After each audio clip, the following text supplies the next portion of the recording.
Aristocrats. I'm going to do my best to tell it to you as concisely as I can, because I learned how to be concise from my mother. And I'm going to tell it the way that she would have told it. My mother's very genteel, but you're not here with her, you're here with me. So here's what she would do. Say these two gentlemen walked into an establishment where people, as they say, book entertainment. My daughter's an entertainer, this kind of person she would find work for. The gentlemen who enter the establishment say to the entrepreneurial fellow who hires people like my daughter, "We have an act beyond belief for you." "Really?" says the gentleman. "Tell me about it." The act consists of several men, different sizes, different girths. They ride horses and they rope each other with their members. And they light matches from each other's. Imagine now these gentlemen, I don't know that I would call them gentlemen. They're performers and they have these gifts. I had a friend once who could blow gigantic flames to the song Do, Re, Mi, Fa, Sol, La, Ti, Do through gas. So this is why this joke really appeals to me, because I know people who can do things like this. So the gentleman is sitting and listening and he says, "Well, what else do they do?" "Ah," they say, "they introduce from the backs of the horses several midgets." Now the midgets have gigantic, as all midgets do, because God said, if I'm going to take height, let me give them length. I know these kinds of things aren't important when telling a joke like this, but I always feel that the audience needs to have all the information possible. Anyway, as the gentlemen are riding the horses, small men are dropped from the back of the horse. What these small men with the giant penises do is they balance themselves on their, like this, to catch the golden nipple rings from the horse's teeth. There are several women, actually they were men, but they're women now. They are standing breasts akimbo with the rings. When these small men catch the rings in their teeth, the women's breasts are pulled. And it's fabulous because with the men who are roping each other with their and the small men dropping from the horses, it's just beautiful when you see it because their breasts now are going in circles. It's very Busby Berkeley. The man seems to be somewhat uncomfortable with this description. You know, this isn't everyone's sort of thing. And the man says to him, "What do you call this act?" This is the part that always gets me when I say it. They're called the Aristocrats.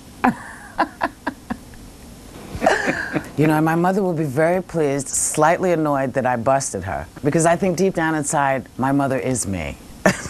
But she just won't do it. Because, of course, she would never say 5 guys with giant cocks are standing in a ring, circle jerking each other while little midgets are shit out of the ass of a horse. She could never do that. Oddly enough, I am her daughter, and I can. Go figure. But that's how she would tell the joke. I wish I could do jokes, but I can't. Because I'm a storyteller. I can only do them when Bruce Valanche writes. If he wrote that out for me, I'd slay. I would slay with that shit. But if I have to make it up myself, it turns into a fucking story. And a character, and a whole other thing. But I wanted to be part of this. I know there are better comics doing it, but I don't care. I don't care, darling. Yeah, a lot of the stuff described in the joke, you can hear a lot on HBO. Listen, a lot of stuff described in the joke people are doing now. Now the world has changed. Shockability has gone to a whole other level. You can say nigga, nigga, nigga, spick, dick, cunt. You can say all of that, people go, oh. Okay. The way to shock an audience was taught to us by Osama. That's how the fuck you shock an audience. You can't shock nobody more than that. You know, true. I don't give a fuck what anybody tells you. We've seen shock, okay? We've seen it. That was a fucking shock. Whoopi Goldberg with her clean version of The Aristocrat.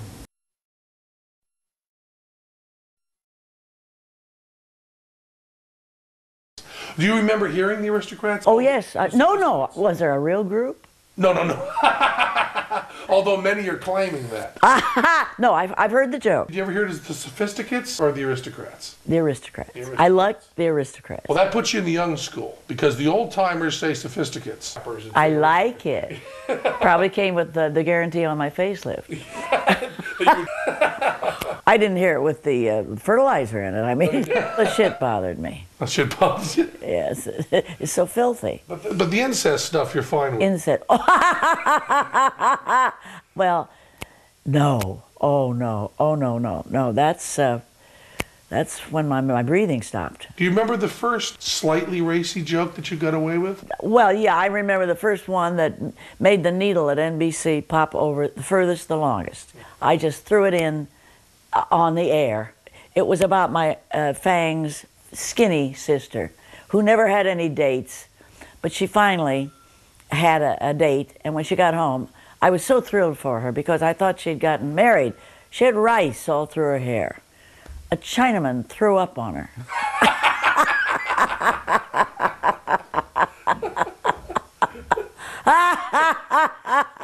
I got bawled out. I got bawled out, but they couldn't. It isn't dirty. It's a food joke. But on NBC, you remember, girls didn't have cleavages. They didn't have navels. If the dress was too short, they brought them a buggy robe. See, now we see armpits. We see navels. We see toes. Oh, it's nothing is off limits anymore. Now, do you think that it's different for a woman telling that joke than for a man? Oh, there are different rules for women. Oh, no doubt about it. They would not have accepted. Except that I was so innocent. I was so innocent that I did things I know they thought, with their double meaning, were dirty. I didn't mean it. Oh, yes, you did. Oh, I did not. Yes, you did. No, I did too. Let me tell you one. I always wore gloves, okay? Now, I'm putting black gloves on. I'm putting them on stage. I had a coach. He told me to cut out this finger and just let it hang. Now, I did not know about that gesture. I had no knowledge. Well, I hadn't learned to drive yet. And I asked this coach of mine repeatedly, why do they laugh when I put that glove on? To me, it was just a glove that needed mending. You know what I mean? So I'm sure the people thought, oh, that's a dirty lady. You were 37 years old? And You'd never seen innocent, anyone and innocent. flip the finger at 37? They don't flip a finger at a woman with 5 children. They may say a prayer. I mean, oh, God help her. I know about it now. Well, in fact, my mother-in-law, I thought she had rheumatism in all but her 3rd finger. It's just that she hated me.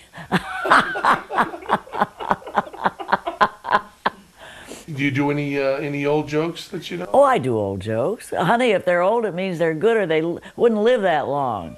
People will laugh at the old jokes even though they know them and they've heard them. Of course, my delivery is platinum, sweetheart. Platinum. Now that we've refreshed your memory, do you remember anyone telling that joke? I don't know who did it, but it was shorter. See, I don't like long jokes. Yeah. I'm a one-liner queen. I don't have patience for long things because I know where it's going. So why do I have to take that walk?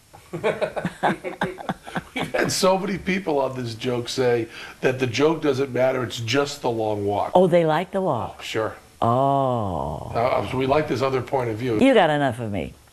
That's another thing. I don't like long shows. I don't like a long anything. Not anything? Nothing long. Not even a marriage.